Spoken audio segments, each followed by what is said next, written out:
fay jóge ni ko maire waxee ci benn waxtu ñaari waxtu ndox ma daan na fa jóge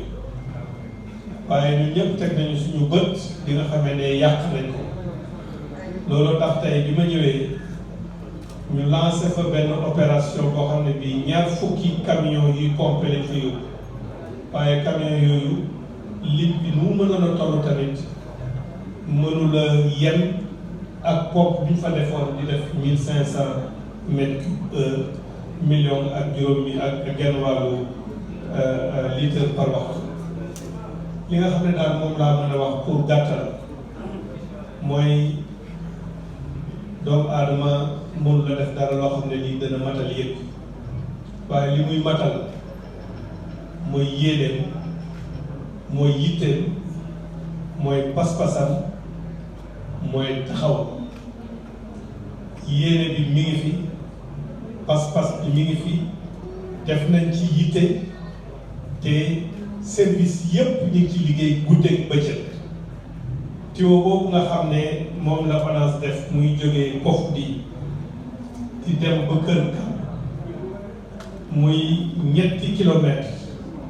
tiwo yi gën a cher ak yi gën a dëgër lañ fa def équipe bu ONAS biñ koy liggéey fukki fan la guddi ak bëccëg dañ ko doon liggéey loolu nag yitte ak pas-pas moo koy waral kon boog sëriñ bi daal loolu moom moo doon saytu bi nga xam ne def nañ ko fi ak xayma bi nga xam ne def nañ ko ci liggéey bi di wax rek ne ni ma leen ko waxee bi ñu ñëw tey ji taw bi moom moo ñu teeru waaye nee naa leen ministre bu yore mbirum ndox moom su ko taw teeroo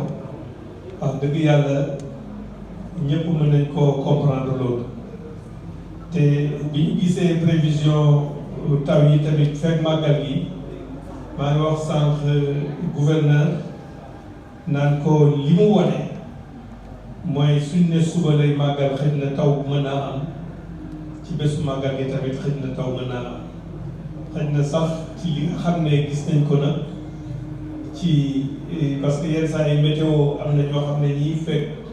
ay bés wala fukki fan ak juróom sax dañuy def xayma bi soo moytul dimanche bii di ñëw rek na doon taw te mën naa am yeneen bés yëpp dana taw donc léegi daal loolu li koy taxa saafara nag mooy équipe yëpp taxaw di liggéey parce que ndox moom mu wàcc ci suuf kenn mënu